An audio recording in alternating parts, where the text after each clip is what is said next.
Happy holidays to everyone. Like to begin by welcoming our 21 new Falcon football players. Super excited about this group. It's a really talented group, but they definitely follow our formula. They're high character people, and getting to know their parents over this last year and a half has been awesome. They come from super great families. We got 8 players from the state of Ohio, 3 players from Michigan, a player from Pennsylvania, so that's our footprint. We took 4 players from Georgia, 3 from Florida, 1 from Connecticut, 1 from Texas, so that was a total of 9, kind of outside of our framework of how we do business. 4 running backs, 2 receivers, 3 tight ends, 3 offensive linemen is the offensive side of the ball.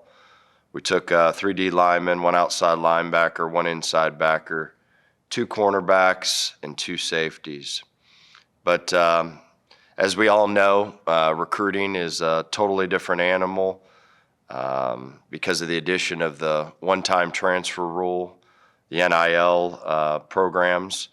But it's always going to be our philosophy that we're going to build our program with high school football players. We've taken the most high school guys we have in 2 years here, and our philosophy is going to be that we're going to always try to fill the holes of our roster through the transfer portal. But we're super excited about having these new high school signees. We've got work to do and finish up with the first round of free agency in January, and then we'll finalize our roster here in the month of May whenever we go through our second wave of the transfer portal. But we're super excited about this week.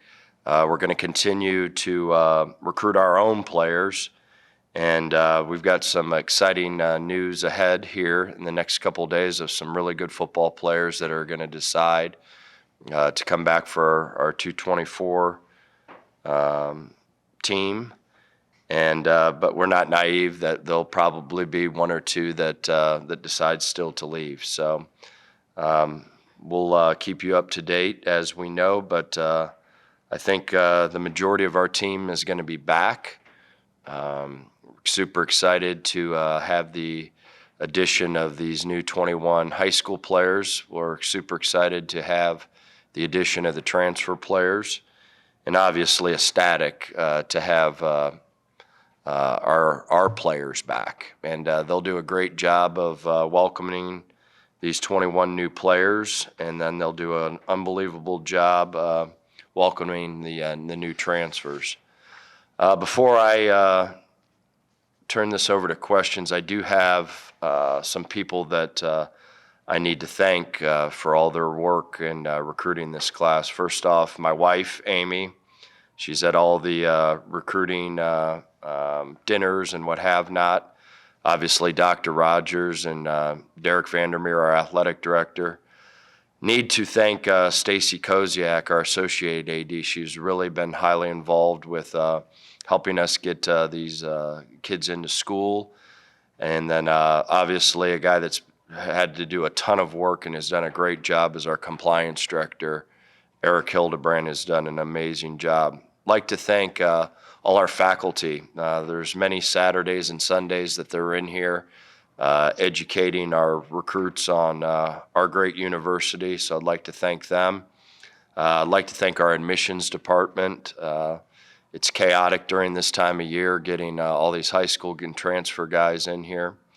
Elizabeth Laymaster, the coordinator of our scholarships, she's a rock star. She does unbelievable things for our program.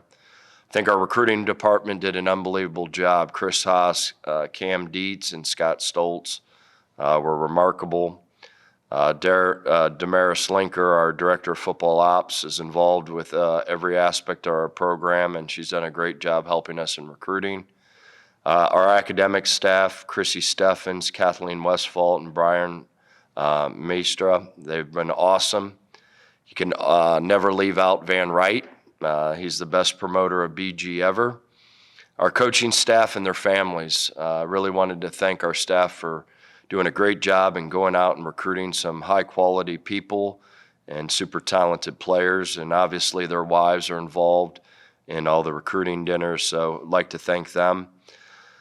Like to thank our local hotel owners and our restaurant owners. I think they do a great job of welcoming our recruits into their businesses.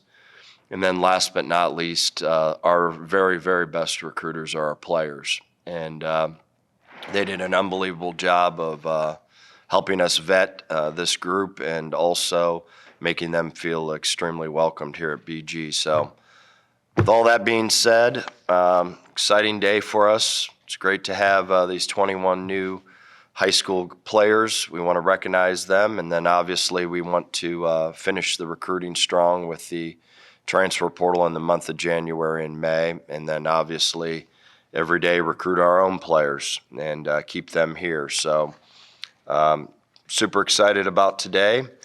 With that being said, any questions? And we'll do questions, recruiting questions, and at the end, if we have time, we'll do some bowl stuff because this will be the last opportunity to talk with Coach Loeffler until after the game. To bring in, 4 players from Georgia, 2 from Florida. I mean, is that an area that's kind of been more relevant for you guys?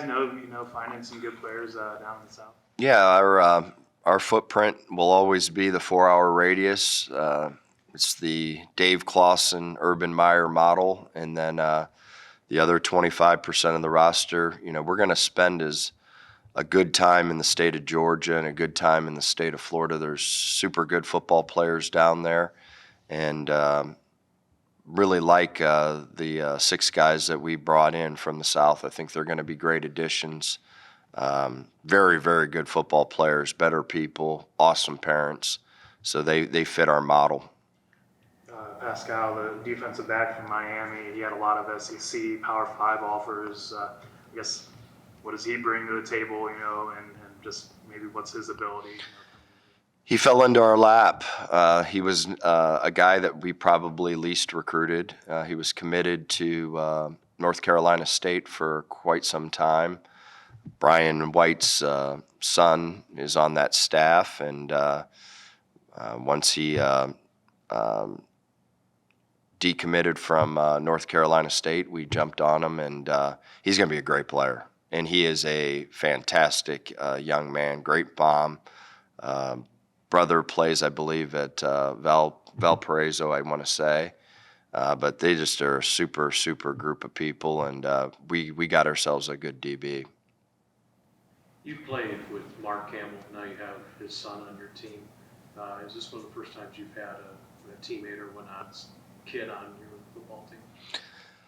I believe, but a lot of acquaintances and a lot of friends. Mike Vrabel's son, we recruited to Boston College. He's playing for the Falcons, and Mike and I grew up 5 minutes from each other, played all different types of sports against each other, and then obviously went on all our recruiting trips together.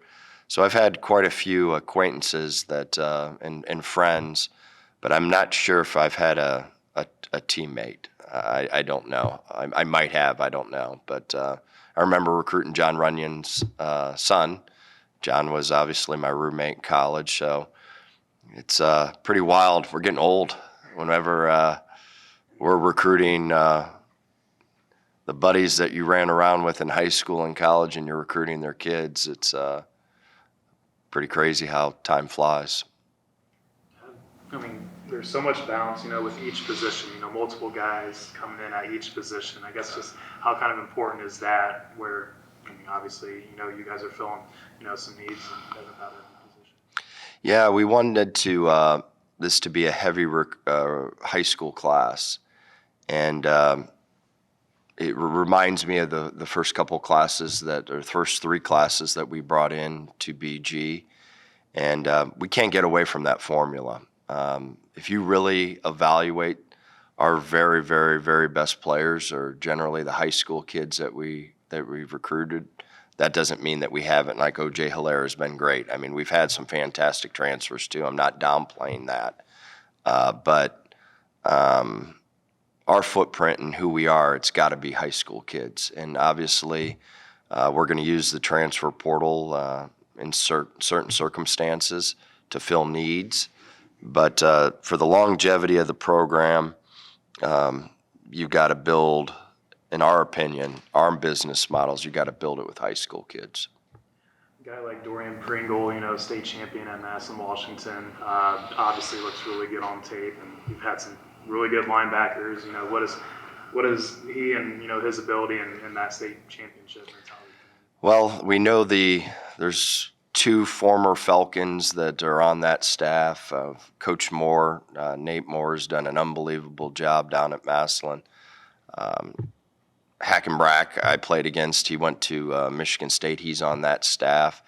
They've got a bunch of really, really good football coaches, and we've always been familiar with Massillon and the guys that we've recruited out of there, and obviously playing against them in high school and all that other stuff. It's a great program. But Dorian is he's a heck of a football player. If he was 2 inches taller, we wouldn't be talking to him, and I don't think the whole Mid-American Conference would be talking to him. Very good player. Super ecstatic that he's going to be enrolling here in January, which is great. So we'll be able to get him a little bit ahead of the curve in terms of knowledge and size, and work on his body and what have not, and try to get him ready to play next fall. But he's a good player. I mean, really good player. Great dad, great grandfather. It's he was a pleasure to recruit, no question. Talk about the players down south, Coach. You talked about the Georgia players, the Florida players as well, and I think you've got 7 or 8 players from Georgia alone. Success in Florida too. What is a trip like you had this past year down to Georgia Tech and the great showing you had down there? How does that help? Well, anytime that you are able to play well in someone's state, that obviously helps. So that was a big game, and we really, really like the Georgia kids. They're extremely well coached, well behaved, and it reminds me of our footprint. Ohio kids, Michigan kids, they fit in really, really well with our footprint, and we're super excited to have everyone in our class, no question about it, and we're really excited about having 8 Ohio kids and 3 Michigan kids and a Pennsylvania kid. Normally we have a couple Illinois kids. We don't this year. We need to get back into that state because I think that is a very good football state also. But I really like this class. This is a really good group of kids. I think the 2 running backs that are outside our footprint are excellent also. I think they're different.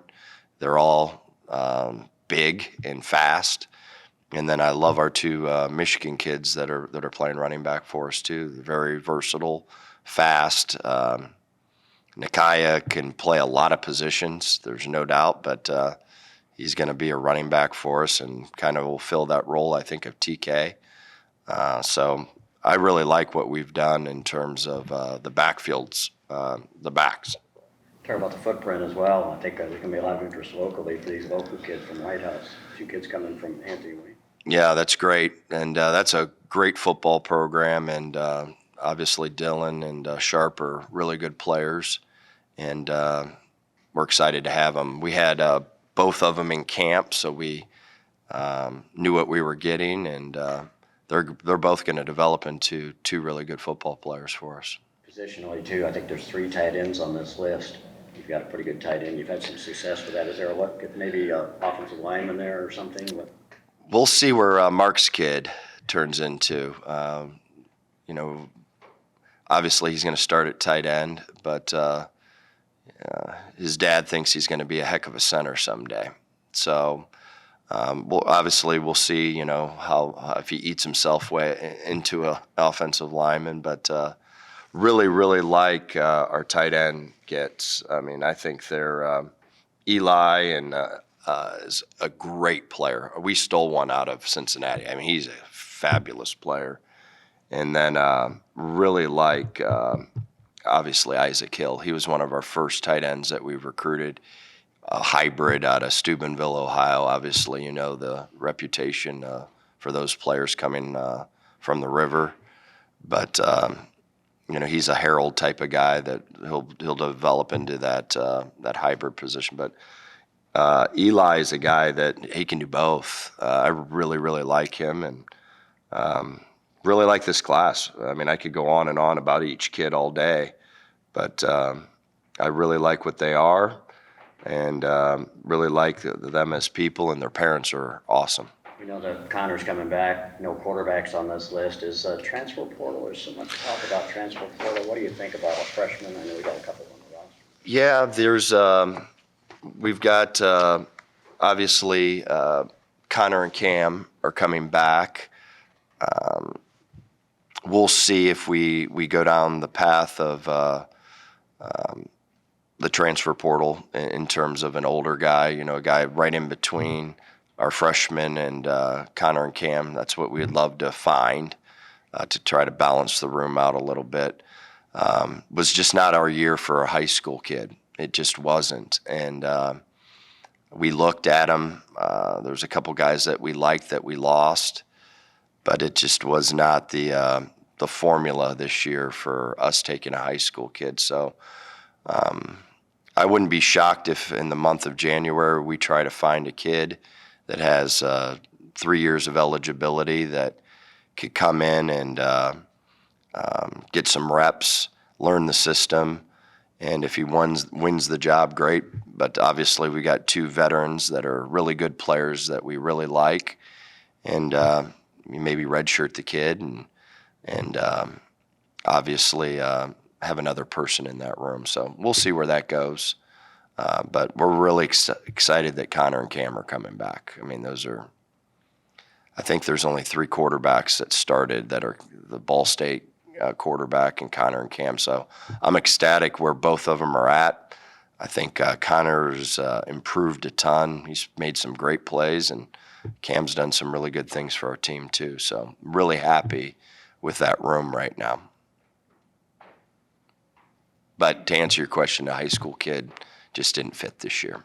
It's a little bit more of a future recruiting question, but the introduction of the pods is going to potentially make it a little more difficult for some teams to recruit in certain areas. How are you trying to navigate this new style of the conference in football and how you're going to be recruiting in certain areas of the state or even outside? You know what? I don't think it's going to change us whatsoever. We're still going to recruit the state of Ohio, state of Michigan, Illinois, Indiana, Pennsylvania extremely hard.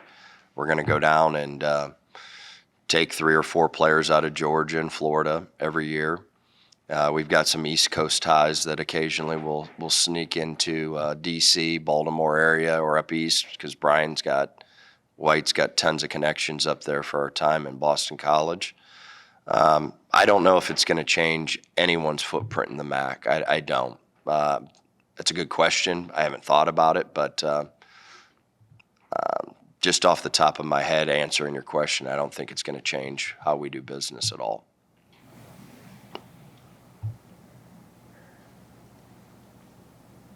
Any more recruiting questions? Anything bowl specific? You want to talk about the running back room? What's going to happen for the bowl game, Coach? Any decisions there?